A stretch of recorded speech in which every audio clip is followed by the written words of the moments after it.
Over 2.9 million Canadians are currently living outside the country, and many of them believe that once they leave, their tax obligations disappear. But what if that's not entirely true?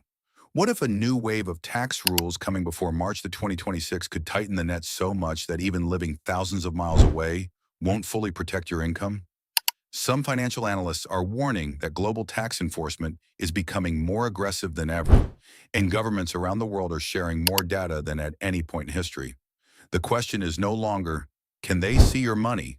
The real question is, how much can they see? In recent months, rumors have exploded online claiming that Canada could move towards something similar to worldwide taxation, meaning you could owe taxes no matter where you live. Now, before panic sets in, we need to separate facts from fear, because when it comes to your money, misinformation can cost you just as much as bad policy. And here's the truth. Tax laws are changing, reporting rules are tightening, and enforcement is becoming smarter. So should you actually consider leaving Canada before March 2026? Or is this just another viral scare story? In this video, we're breaking down 10 critical tax laws and changes you absolutely need to understand in plain, simple language so you can make a smart decision instead of an emotional one. Stay with me because what you'll learn next might completely change how you see your financial future. Number 1, the truth about worldwide taxation. Let's start with the biggest fear floating around right now. Will Canada start taxing you no matter where you live in the world? That idea comes from something called citizenship-based taxation, a system where a country taxes its citizens even if they live abroad. Only a small number of countries use this model. Canada, however, has traditionally followed a residency-based taxation system, meaning you are taxed primarily based on where you live, not simply because you hold a passport. So why is everyone suddenly worried? The concern comes from tightening global enforcement, increased information sharing between countries, and ongoing discussions about closing tax loopholes. Canada already participates in international agreements that allow financial data to be shared across borders. Now, this means if you earn income overseas, foreign banks may report certain information back to Canadian authorities. That's not new, but enforcement is becoming more digital, automated, and harder to avoid. Here's what really matters. If you are considered a tax resident of Canada, you must report your worldwide income. If you properly sever your residential ties, like selling your primary home, relocating your spouse and dependents, and establishing permanent residency elsewhere, you may become a non-resident for tax purposes, and that changes everything. The key is understanding your residency status, not reacting to headlines. Before making any drastic decision, review your ties to Canada, document your move correctly, and consult a qualified cross-border tax professional. Panic is expensive. Planning is powerful. If you found this breakdown helpful, drop a comment below with the word "stay" or "leave." I genuinely want to know where you stand. We put serious effort into simplifying complex laws like this, so if you appreciate it, take 1 second to subscribe. It's just one click, but it helps this channel more than you know.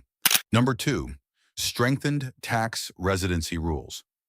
Here's where things get serious. Many people believe that simply buying a plane ticket and renting an apartment overseas automatically frees them from Canadian taxes. But it's not that simple. Canada determines your tax obligations based on your residential ties, not just your physical location. And this is where many people unknowingly make costly mistakes. The government looks at what are called primary residential ties. Do you still own a home in Canada? Is your spouse or partner still living there? Are your children enrolled in Canadian schools? These factors carry heavy weight. Then there are secondary ties. Things like Canadian bank accounts, driver's licenses, health insurance coverage, memberships, and even personal property. On their own, these might seem small, but together, and they can signal that you never truly left. In recent years, enforcement has become more detailed and data-driven. With financial information being exchanged globally, authorities can cross-check addresses, banking activity, and income sources faster than ever.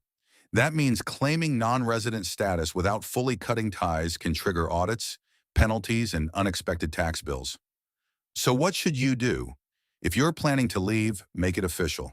Sell or rent out your home properly. Move your immediate family. Close unnecessary accounts. Notify the CRA of your departure date. File the correct departure tax forms. Most importantly, get professional advice before you go, not after you receive a letter.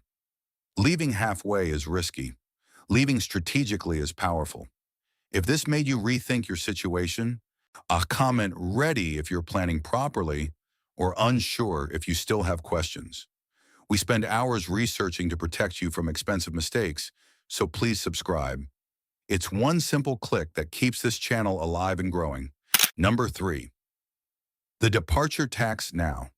Here's the part that truly shocks most people. Even if you successfully cut your residential ties and officially become a non-resident, Canada may still charge you a departure tax, sometimes called an exit tax. And this is where many future expats get blindsided.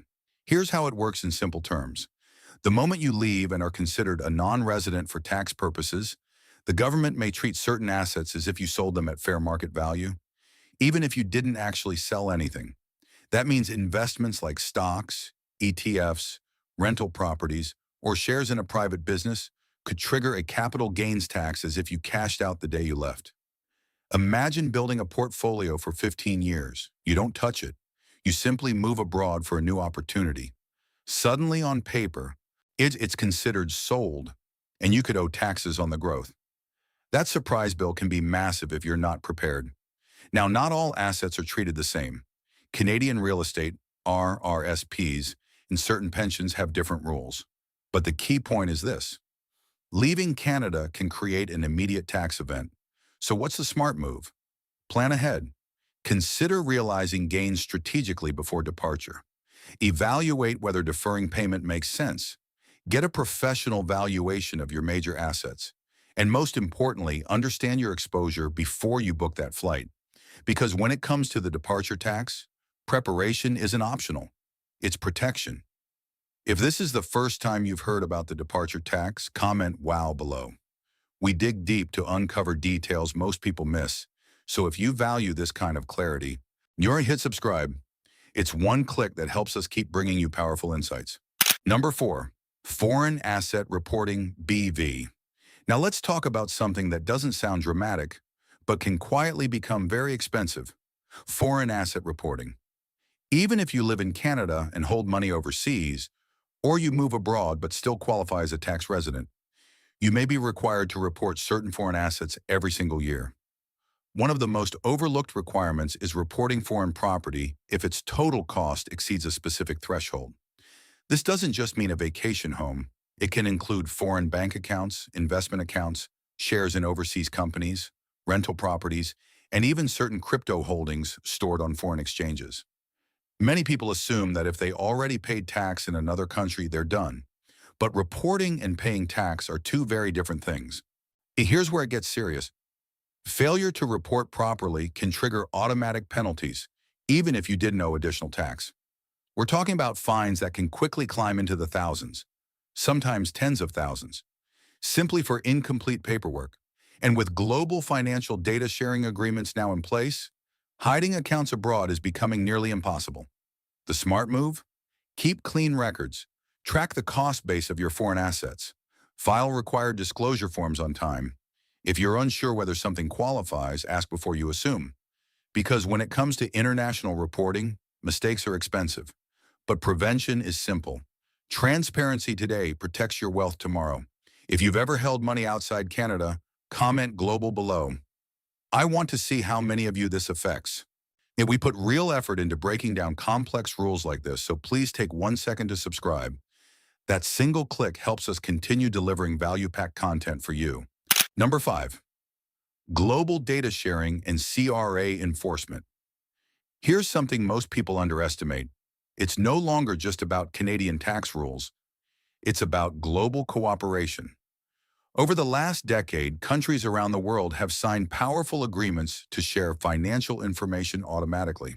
That means banks, investment platforms, and financial institutions in many countries now report account details to local authorities, who then exchange that data internationally. So what does this mean for you? If you're a Canadian tax resident and you open a bank account overseas, That information may be reported back through international data sharing systems. This isn't a conspiracy theory. It's part of coordinated efforts to combat tax evasion and hidden offshore wealth. The system is increasingly digital, automated, and algorithm-driven, one which makes it far more efficient than manual audits from the past. And here's the important part. Enforcement is becoming smarter. Tax agencies can cross-check addresses, account balances, income streams, and residency claims across multiple databases. If something doesn't line up, for example, claiming to be a non-resident while maintaining strong financial activity in Canada, it can raise red flags. This doesn't mean you should panic. It means you should operate with full awareness. Declare what needs to be declared. Structure your finances transparently. If you plan to relocate, ensure your documentation supports your residency status clearly and consistently. Because in today's world, financial invisibility is fading. Compliance isn't weakness, it's strategy. If this surprised you, comment connected below. I want to know who's realizing how global the system has become. We spend hours researching to keep you informed, so please subscribe. It's one simple click that helps this channel grow and continue delivering powerful insights. Number 6. Capital gains tax changes. Now let's talk about something that doesn't make loud headlines but can quietly shrink your wealth over time. Capital gains tax changes. If you own investments, rental properties, or shares in a business, this section is critical for you. Capital gains tax applies when you sell an asset for more than you originally paid. The profit, or gain, is partially taxable. But here's where things get serious. When governments adjust the inclusion rate, the percentage of your gain that becomes taxable, it can significantly increase how much you owe. Even a small percentage change can mean thousands or even tens of thousands in additional taxes for larger portfolios. Now combine that with immigration planning. If you leave Canada and trigger the departure tax, those capital gains rules apply immediately on certain assets, even if you didn't sell them. That means timing becomes everything. Selling before a rule change versus after one could make a dramatic financial difference. So what's the smart strategy? Review your portfolio regularly. Understand your unrealized gains. If you're considering relocating, evaluate whether it makes sense to crystallize gains before departure. Business owners should especially review share structures and long-term exit plans well in advance. The key takeaway? Capital gains tax isn't just a number on paper. It's a moving part of your financial future, and ignoring it could cost you more than you expect. Being proactive isn't aggressive, it's intelligent wealth management. If you're an investor or property owner, can comment assets below. I want to see who this impacts most. We put serious effort into simplifying complex financial changes, so please take 1 second to subscribe. It's just one click, but it helps us keep bringing you valuable content. Number 7, remote work and digital income. Here's a modern twist that many people overlook. In today's world, you can live in one country, work for a company in another, and get paid through a platform based somewhere else entirely. Sounds flexible, right? Yes. Simple? Not always. When it comes to remote work and digital income, tax rules can become surprisingly complicated. Let's say you move abroad, but continue working for a Canadian employer. Or you become a freelancer serving Canadian clients while living overseas. The question becomes, where is the income considered earned? And more importantly, where are you considered a tax resident while earning it? Some countries apply what's called a permanent establishment rule. If your work activity creates a sufficient economic presence in a country, it could trigger local tax obligations, even if your company is registered elsewhere. Meanwhile, Canada may still consider you a tax resident if you haven't properly severed ties. That opens the door to potential double taxation if you're not careful. The solution isn't fear, it's structure. If you plan to work remotely while relocating, review your employment contract. Consider whether incorporating makes sense. Understand tax treaties between Canada and your new country, and document your residency status clearly. Remote income gives you freedom, but without proper planning, it can also create confusion, audits, and unexpected bills. The digital world has no borders. Tax systems still do. Make sure you know where you stand. If you're working remotely or planning to, comment remote below. I'm curious how many digital professionals are watching. We put real time and effort into researching these complex topics, so please subscribe. It's just one click, but it helps us continue creating powerful, in-depth content for you. Number 8, trusts, corporations, and transparency rules. Now let's talk about something that used to feel private and strategic: trusts and corporations. For years, many business owners and high net worth individuals use corporate structures and family trusts for asset protection, tax planning, and estate management. And while those tools are still legal and legitimate, the rules around transparency and disclosure are tightening fast. Governments worldwide are pushing for clearer reporting on who truly owns and controls companies and trusts. That means more detailed filings, updated registries, and increased sharing of beneficial ownership information between countries. In simple terms, the layers are becoming more visible. If you own a private corporation in Canada, or you're part of a family trust, new reporting requirements may require you to disclose more information than before, including beneficiaries, trustees, and individuals with significant control. Failure to comply isn't just a small paperwork issue, it can lead to serious penalties. And here's where it connects to relocation planning. If you leave Canada but still control a Canadian corporation, that entity may continue to have Canadian tax obligations. If you set up a structure overseas without understanding local laws, you could create unexpected compliance requirements in multiple countries. The key isn't to avoid structures, it's to modernize them. Review your corporate filings annually. Ensure your trust documents are updated. Confirm that ownership records are accurate and compliant with new transparency rules. In today's financial environment, clarity is power. The more organized and compliant your structure is, the safer your wealth becomes. If you own a business or are part of a trust, comment structure below. I'd love to see how many entrepreneurs are watching. We invest serious effort into breaking down complex financial changes, so please take 1 second to subscribe. It's a simple click that helps us keep producing high-value content for you. Number 9, immigration status versus tax residency. This is one of the biggest misunderstandings out there. Many people assume that if they cancel their visa, give up permanent residency, or change their immigration status, their tax obligations automatically disappear. But here's the truth. Immigration status and tax residency are two completely different systems. You can be a non-resident for immigration purposes and still be considered a tax resident.